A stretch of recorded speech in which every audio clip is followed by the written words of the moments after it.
Everybody, Ben for the Ben Podcast, and welcome to Blood Bowl 2025 Team Guides. We are going through every team available in Season 3. We're looking at the players, we're looking at the changes, we're looking at the roster you could run if you went to Games Workshop and bought just one box. Now, today's team we just ran on a live stream, so we can attest that Undead are still very, very good. They have lost a couple of ghouls, but they've gained a couple of other things. So, I think this is still a really fun and really strong team. Let's have a look at Undead.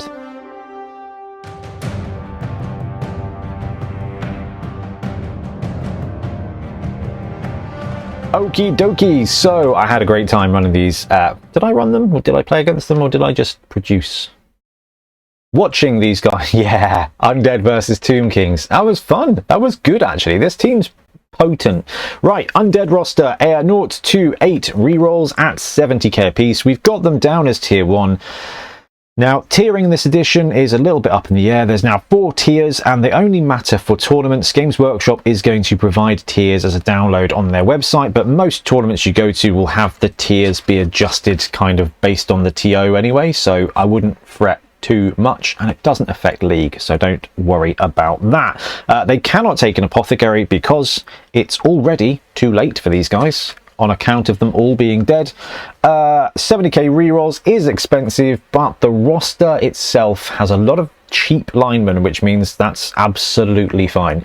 You're going to get, spoiler alert, everything you want for $1 million with 3 rerolls. It's going to be a good time.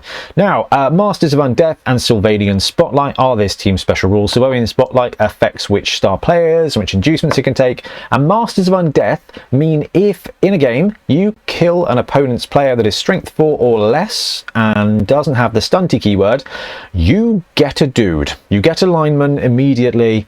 And that is just good times. In fact, I think just double check that it's immediately.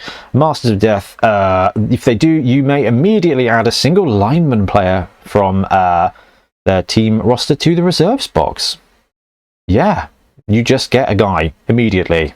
And then at the end of the game, you get to hire him for free. Let's assume you are going to start out with a team instead of just murdering all of your opponents. So you get a choice of 2 linemen on this roster, and it's a really cool choice. So you get 0 to 16 skeleton linemen, 0 to 16 zombie linemen. So the skeleton lineman has stayed the same, movement 5, but a little bit less on the armor 8+, but does have thick skull. So more likely to get stunned, less likely to get KO'd.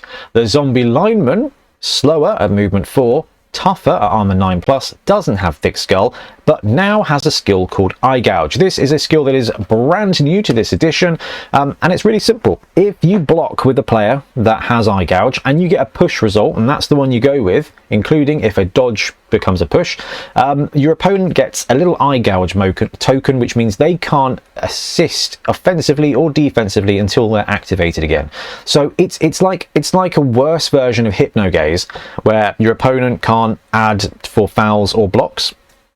Their tackle zone still counts, but they're less able to help with combat. So on a team like this one, actually a couple of zombies on the line of scrimmage, if you get a couple of pushes, it could open up the amount of 2-3 die blocks you have on that line, which is going to be really useful. The rest of the time, if a zombie's one-on-one, it's not going to matter at all, but you're going to need a couple of tokens. They do come in the new box, which is very useful, but if not, don't forget to remember that.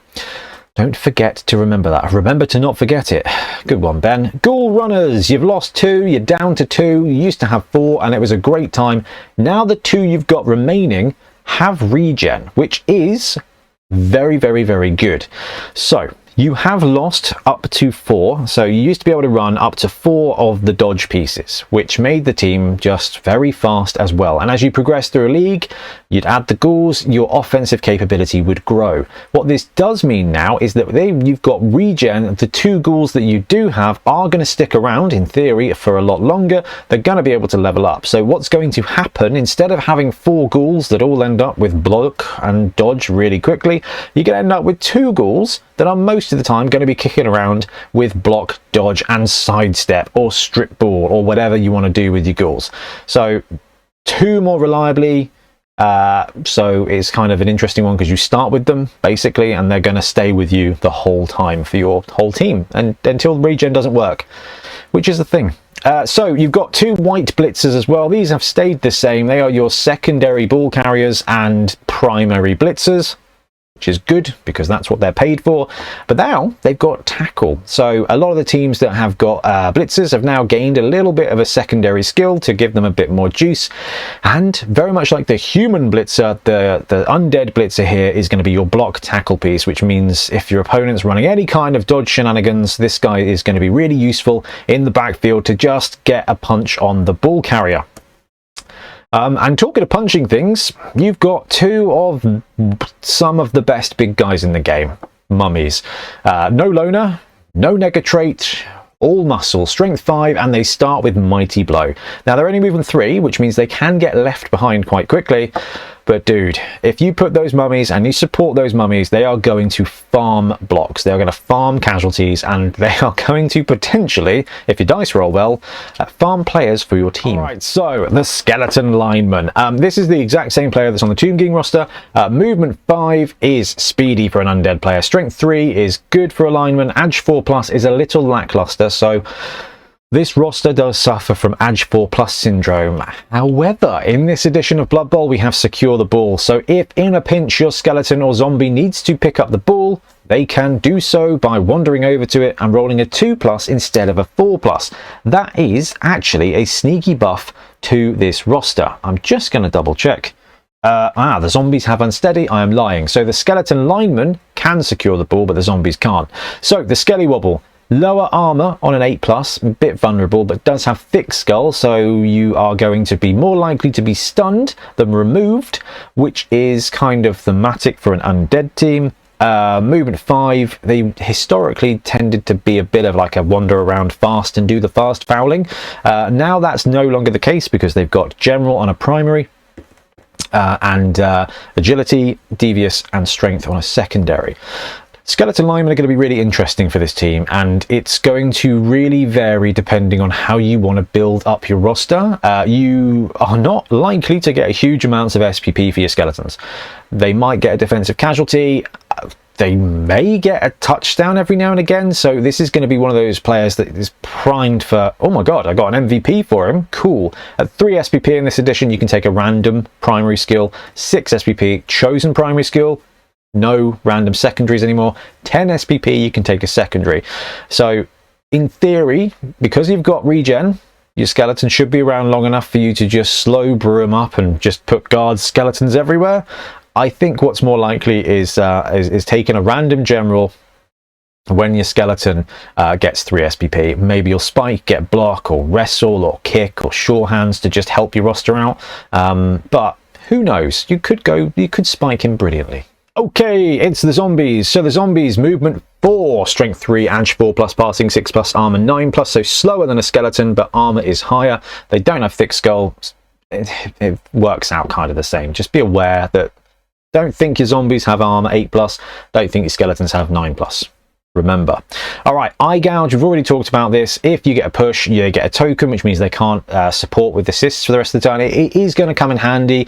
You may even want to sometimes take a zombie lineman blitz in a certain place to hope you roll that push to take away, a tackle zone. Rather blitz with a mummy. And hope to remove the player. But the point is, there's going to be some stuff that comes up that you can swing eye gouge in. Regen is going to keep them around a long time. And that's kind of the thing with both of these undead pieces. Zombies in particular do a very good job of just getting in the way, getting knocked down, standing up, repositioning. Regeneration is going to keep them in the game on the sideline. Armor 9+ is going to keep them on the pitch. They are just going to gum up the ground. They are not brilliant defensive players, but it's so good how thematic this is, that zombies are just soft bags that get in the way, and there's just more and more of them. It works out really, really, really well. Now, they do have unsteady, don't forget, like I just did. So these guys cannot pick up the ball using secure the ball. But if you've got skeletons, if you've got ghouls, if you've got wights, you're not often going to be doing that. And at movement 4, it's a bit of a stretch anyway. So your zombie linemen really are there to stand on the line of scrimmage, to get in the way of big guys, to just stand in the way and get punched and stand back up again.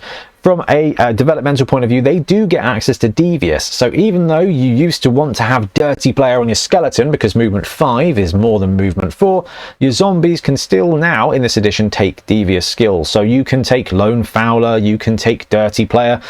So on your zombie, you can even potentially do some pile driver shenanigans with your zombie lineman.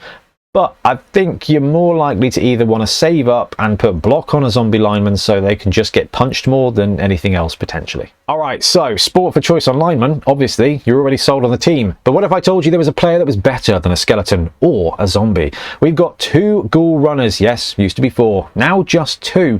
So movement 7, strength 3, 3 plus edge, 3 plus passing, 8 plus armor. A little bit low on the armor, but these guys have got dodge. So movement 7, strength 3, dodge piece. So dodge and armor 8 kind of makes it just about all right.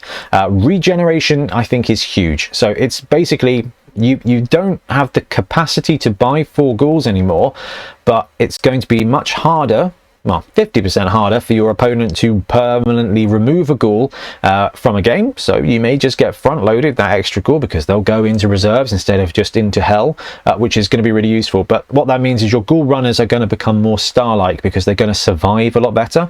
75k is actually a really good price for these. The agility in general, they start with dodge. Block is obviously a great pick. Yes, it's an elite skill, so in a league it's going to cost 10k more, but a movement 7, strength 3 blodge piece is fantastic. And I just, yeah, it's just all upside from there. There's a lot of stuff you can do with the ghouls, but taking anything other than block on them first whiles is you just take block. Then you can go, all right, maybe I want sure hands. He could be the primary ball picker-upper. Maybe I want sidestep because he's going to be fast. And maybe I want frenzy because he's going to hit people. Maybe you want wrestle instead of block because you're going to use him to be a ball hole orc. Ghouls are just fantastic. They don't need a huge amount, but you get the choice of everything. It's all white on the night. We've got 2 white blitzers, movement 6, strength 3, edge 3 plus, passing 5 plus, armor 9 plus. A little bit slow for a blitzer, but movement 6, strength 3 players that start with block are pretty good. They always have been. And the fact that these guys have edge 3 plus means that even if you've got your 2 ghouls over there, you've got another couple of players that are able to pick up the ball quite handily. And they make really good runners, having started with the block skill as well. So regeneration, thick skull, and armor 9 plus. Yeah, all right, that means they are pretty tough to remove.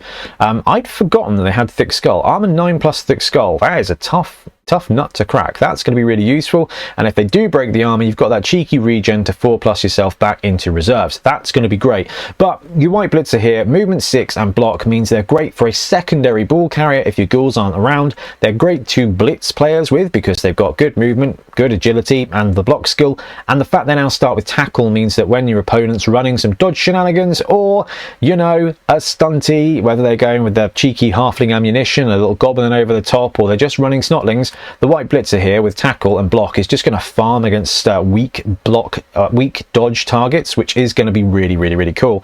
So on this roster, you do have the 2 mummies who are already big hitters. And you don't have a huge amount of access to strength. So your white blitzers here, you're going to be facing a hard choice of mighty blow or guard. However, now they already get tackle, you don't need to make that choice anymore. So really it's just, do I want to have 4 mighty blow pieces on this team? Probably. Or do I want to have the reliability of a pair of whites, maybe one with mighty blow, one with guard, and they hunt together?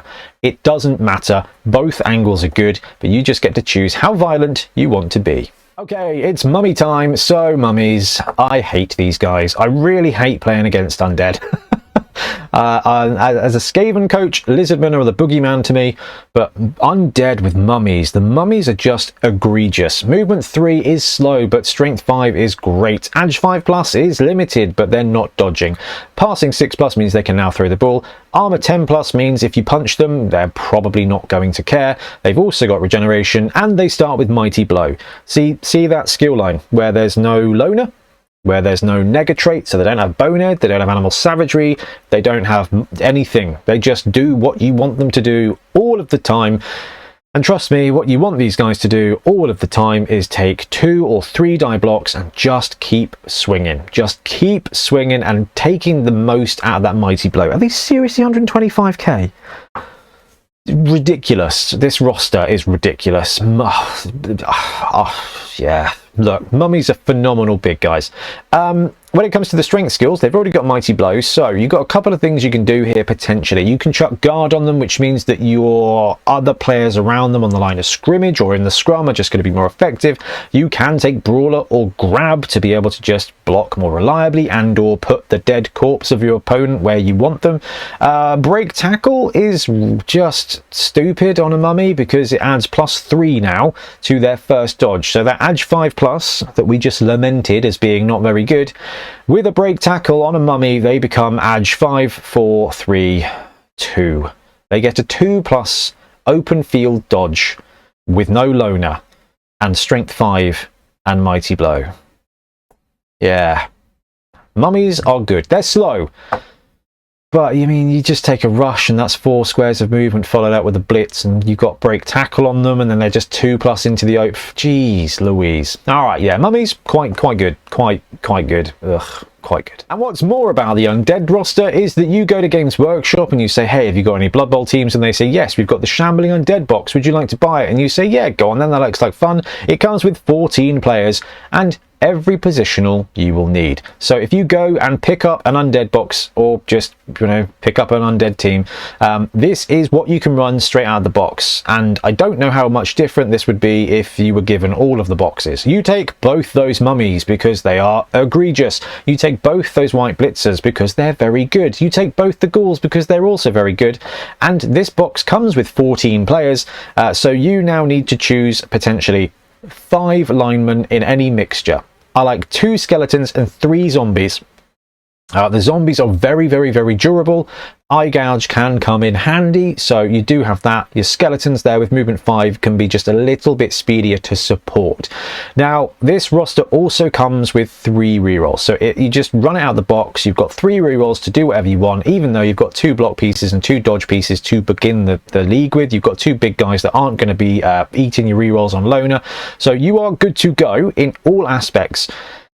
If I was doing a proper league build, would I take anything different? Do you know, I don't know that I would. I don't know that I would do this any differently. I like the 3 rerolls straight from the start. You want to potentially add some more players as you go through, but they're only 40k a piece because you've now capped out all your positionals.